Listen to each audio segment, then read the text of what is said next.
Good morning. This is the trade setup on BloombergQuint, and I'm Mathew, filling in for Neeraj.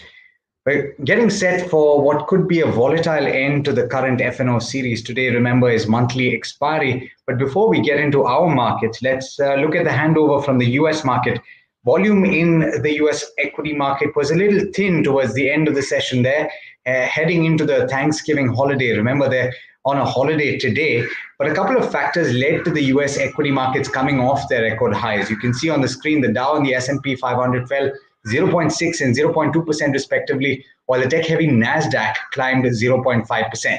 The first and the key talking point in the US is the weekly jobs data that was released yesterday.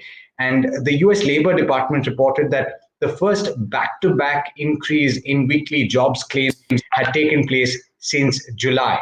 And this was for last week. And that is being taken as an indicator that the very high rate of COVID-19 infections there is taking a toll on jobs and also on the economic recovery that has been taking place over there. So really, the question that is being raised is whether or not the economic recovery that was being built into the price is going to happen as quickly as was initially thought of. Now, the second talking point was the minutes of the last Fed meeting, which took place at the start of November, on the 5th and 6th of November. And nothing really changed in terms of the expectation here. The officials discussed providing more guidance on their bond buying strategy fairly soon. They haven't put a timeline on it. They've also said that they don't need an immediate adjustment at this point. But remember that a lot has changed between that fifth and sixth meeting and now. So you could well see a change in tone going forward.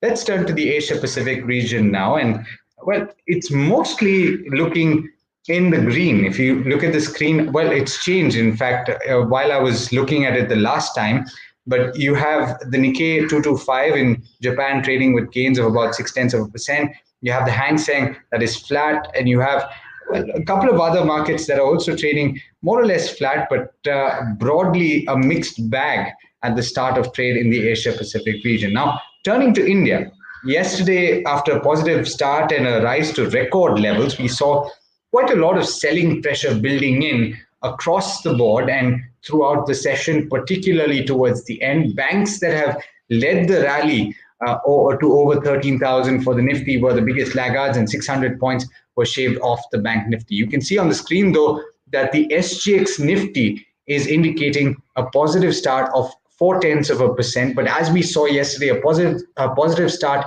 could very well turn quickly into selling pressure.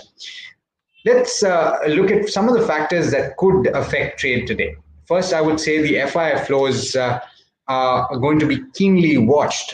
They're primarily the factor that has led us to this point, and that 1,000 point rally on the Nifty, a lot of FII contribution to that. FII has bought just 24 crore worth of equity in yesterday's session, and it's been that FII buying really that has propelled us so far. So with BIs continuing to sell, yesterday they sold about 1,840 crore again. It would be interesting to see that if FIIs sell on this final day of the current series on the expiry, that could have a bearing on which direction markets head.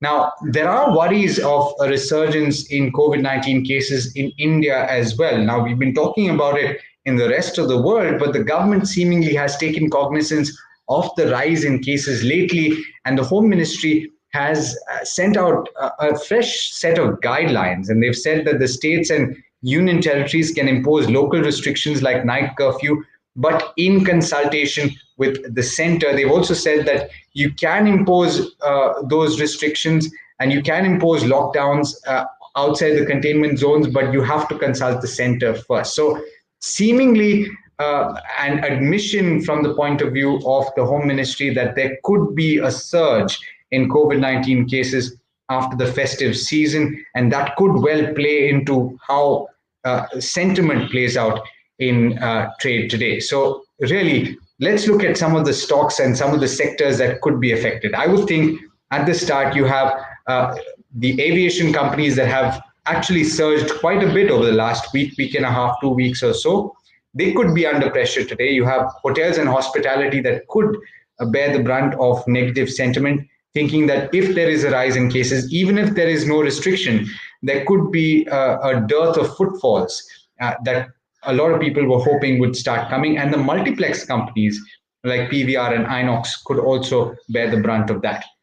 Let's look at some of the other individual stocks that could be in focus today. There's ONGC that was clearly the outperformer in yesterday's session. And that is because, well, crude oil prices have been rising significantly.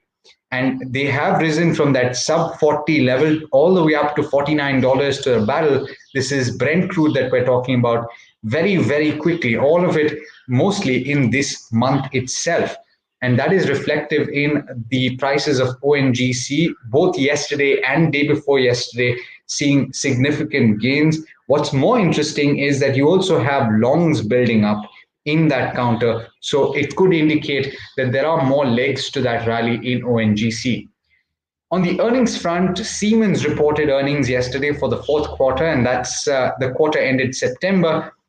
Net profit was reported at, well, it was flat, 1% lower. That is 8.93% is not right. It's 1% lower. And revenue came in at 9% lower. But the margins were quite encouraging. They came in at 12.9%. And that seemingly is a trend that has been seen throughout the second quarter. And in this case for Siemens, which is the fourth quarter. Apart from Siemens, there's also Loris Labs.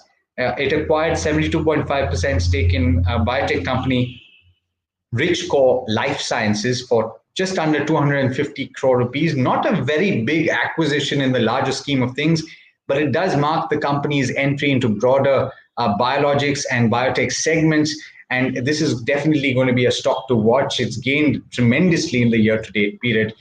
So watch out for Loris Labs as well. Finally, I'm going to end on a bit of a somber note today, and it matches the mood that we've seen almost throughout 2020. Diego Maradona, the man with the hand of God and the feet that have dazzled generations of football fans, have passed away yesterday. He had a heart attack at the age of 60. So tributes are going to be pouring in over the course of the day, of course, and he will be missed. Well, that's a wrap on this trade setup, but clearly there's going to be lots to talk about, especially at the start. We'll have to see how things pan out. Right now, like I mentioned, indicative of a positive start based on what the SGX Nifty is showcasing right now. But do stay tuned. Lots more coming up on BloombergQuint.